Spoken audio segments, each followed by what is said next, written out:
Welcome to another episode of Watchman on the Wall. This is an outreach of Ezekiel 3:18 Ministries, and I'm your host, Evangelist J.R. Stevens. So today's episode is part 2 of a 10-part series on the 10 Commandments.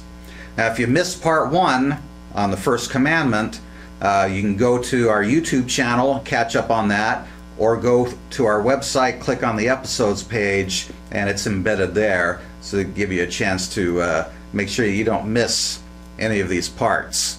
So today we're looking at the second commandment, which concerns idolatry.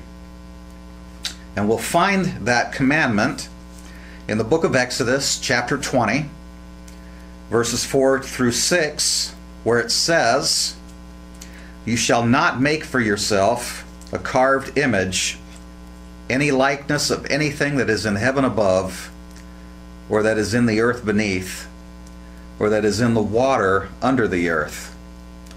You shall not bow down to them, nor serve them. For I, the Lord your God, am a jealous God, visiting the iniquity of the fathers upon the children to the third and fourth generations of those who hate me, but showing mercy to thousands, to those who love me and keep my commandments." And so today, as I did last week, I want to stress to you that what we're looking at here is not just the letter of the law, but the spirit of the law. The Pharisees in Jesus' time, of course, made the mistake of trying to adhere to the letter of the law and completely missed the spirit of the law. However, Jesus taught the spirit of the law. In other words, he was teaching what these laws really meant through God's eyes. And so this is why Jesus taught that lust was the same as adultery, hatred the same as murder. And so we're going to look at this second commandment of idolatry in the same spiritual light. Because one of the things that often comes up is that sometimes people will claim to be innocent of this particular law, of transgressing this law, because they've never carved a little statue out of wood or stone and bowed down to it. Now, if the letter of the law is all that matters, then that would be true. You would not be guilty of breaking this law if we're only supposed to go by the letter of the law. However, since we are now understanding that Jesus taught the spirit of the law, then we have to see that there is an underlying message here when we look at this law through God's eyes. So understand that while some may think that they're innocent because they haven't carved a wooden or stone statue to bow down to, the reality is that humans can and do carve mental idols, gods that they are comfortable with.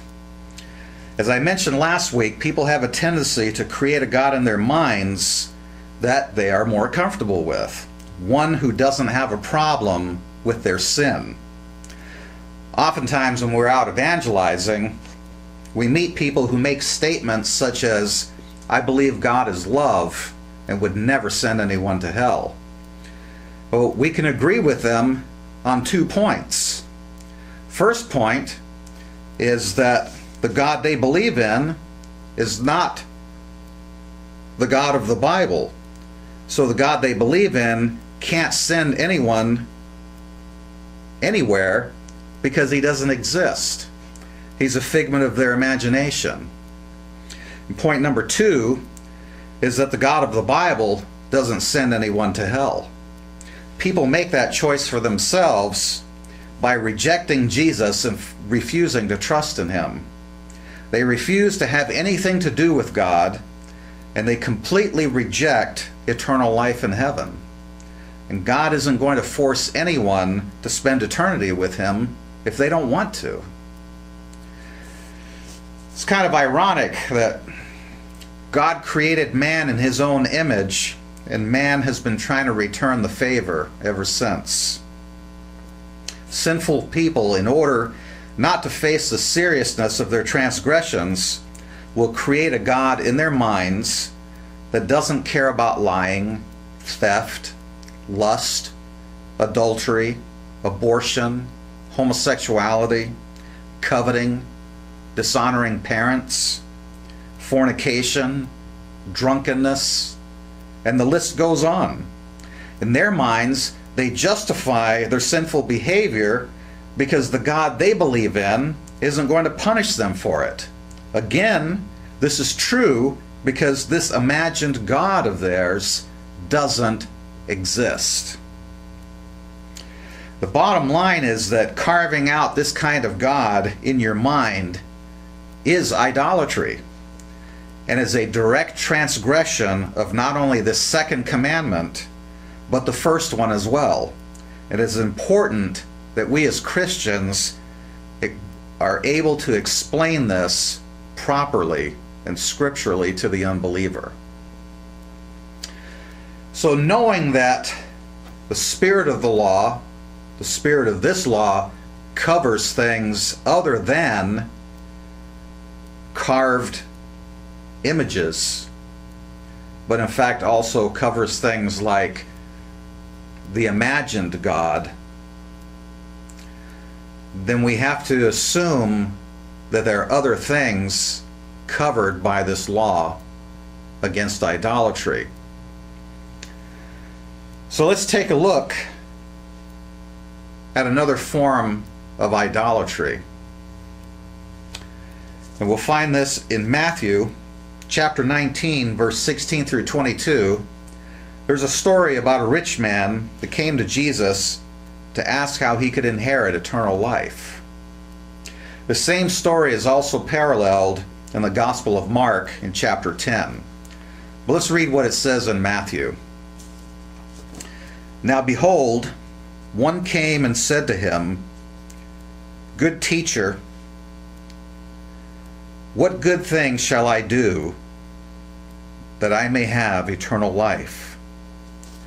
So he said to him, Why do you call me good? No one is good but one, that is God. But if you want to enter into life, keep the commandments. Now let's stop here for just a minute. And I want to talk about something that Jesus just said here, because I've run into this before, where an unbeliever will use this particular passage to say that Jesus himself never claimed to be good, and that in fact he referred to himself as not being good. Unfortunately, they're not reading all of this in its entire and proper context. One has to keep in mind that Jesus, being God, already knew what was in the heart and mind of this young rich man.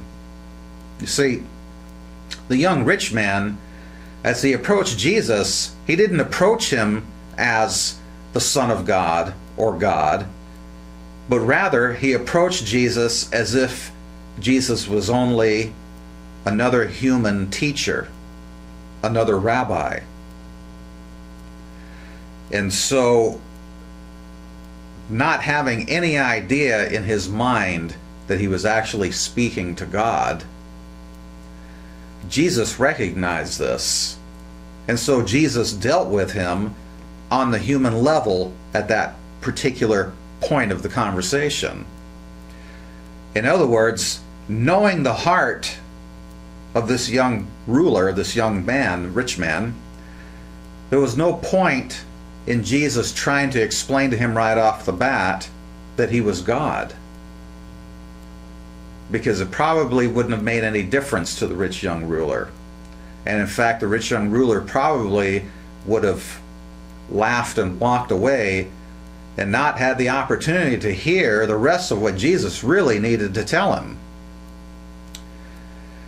So Jesus gave him a perspective, a proper perspective of the word good, by showing him that God establishes what is good. God himself is good and sets the standard for what is good. And in comparison to God and his standards, no one else is good. This was the point that Jesus was trying to make to the rich young man when he first came up and called him good. So understand also that Jesus, being God, is basically saying that he himself is good because he is God. So this is just a matter of really studying this particular passage in its proper context, in its whole context. So Jesus wasn't claiming not to be good. It wouldn't have made any sense. But he had to speak to this man on the level that he started the conversation. But then Jesus takes it up a notch. One of the things that we see here in this passage is a scriptural example of Jesus using the law to bring the knowledge of sin. And so let's continue with verse 18. He said to him, "Which ones?" And Jesus said, "You shall not murder, you shall not commit adultery, you shall not steal, you shall not bear false witness, honor your father and mother, and you shall love your neighbor as yourself."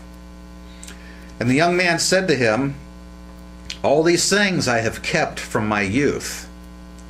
What do I still lack?" And Jesus said to him, "If you want to be perfect, go sell what you have and give it to the poor, and you will have treasure in heaven, and come follow me." So by making this last statement to the rich man, was Jesus still using the law? Absolutely he was. Because basically what he was doing here was referring to commandments 1 and 2, because again, he knew the rich man's heart. But what happened when the man was faced with these two laws of not having any other gods before God, and the second law against idolatry? Well, let's read on in verse 22, where it says, "But when the young man heard that saying, he went away sorrowful, for he had great possessions." In other words, his money was his idol. He had put his wealth before God. And Jesus subtly pointed that out to him by asking him to sell it all, get rid of it all, give it to the poor, and then come follow me. Jesus presented him with what he was lacking. And what he was lacking was that he was not obeying the first and second commandment. So the rich young man was not happy about this. I'm sure he felt some conviction, but not enough to make him do the right thing. He chose to hold on to the wealth in this life, knowing that he couldn't take it into the next life.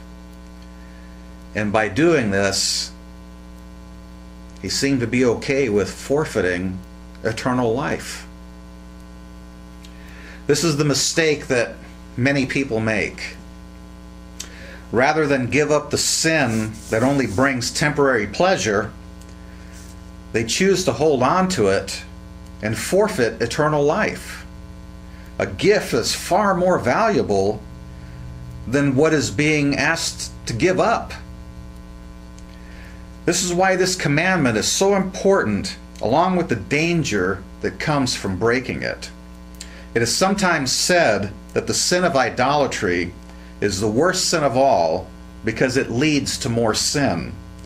As people continue to mentally reshape their imaginary gods, sin becomes less sinful until it completely destroys them.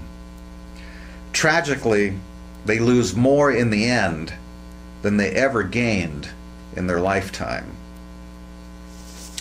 So in closing, let me say this. As Christians, we need to clearly understand the spirit of the first two commandments and how they are inextricably intertwined. We need to clearly understand this, not only to explain it to others, but also to have a more accurate measuring stick for our own lives. As Christians, let us not make the same mistake as the unbeliever. Let us not create for ourselves a God who doesn't care if we don't put him first, or a God who doesn't care if we value other things more than him, such as material possessions or even our time. Let us not create for ourselves a God who doesn't have a problem with our sin. I'd like to share an illustration with you today related to this lesson. And here it is. A preacher was once given free tickets to the rock musical Jesus Christ Superstar. The cast had extended the invitation to him, insisting that he attend. So for their sake, he went. Now, after the show, he was invited to meet the cast. Now, he told the talented singers that he enjoyed their performance, but that the Jesus they portrayed was not the Jesus of the Bible. The woman who played Mary Magdalene replied, "But we are making Jesus acceptable to the 20th century." Now, her statement was true. Man has always tried to make God acceptable to himself. He prefers to try to change God rather than change his own sinful ways. This is idolatry. Making a God in your own image. And so as we finish up for today,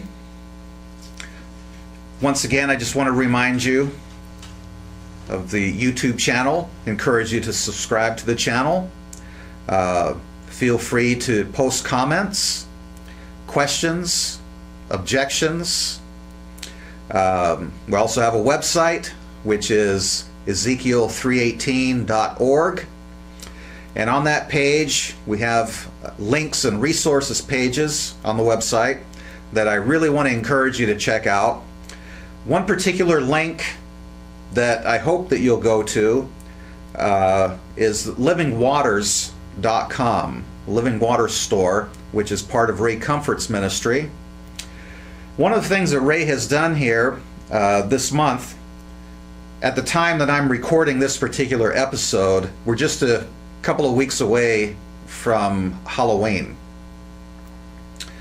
And Ray has produced and made available some Halloween-themed gospel tracts specifically geared towards youth and children. And so I want to encourage you to visit this livingwaters.com, the store, and support that ministry. Buy some of those gospel tracts, and if you're going to be at home giving out candy, I would just encourage you to include these gospel tracts in every trick-or-treater's bag and get that gospel message out there. You have no way of knowing how far it'll go, because oftentimes, these kids get these gospel tracts, they'll share them with some of their friends, and even the parents will see them.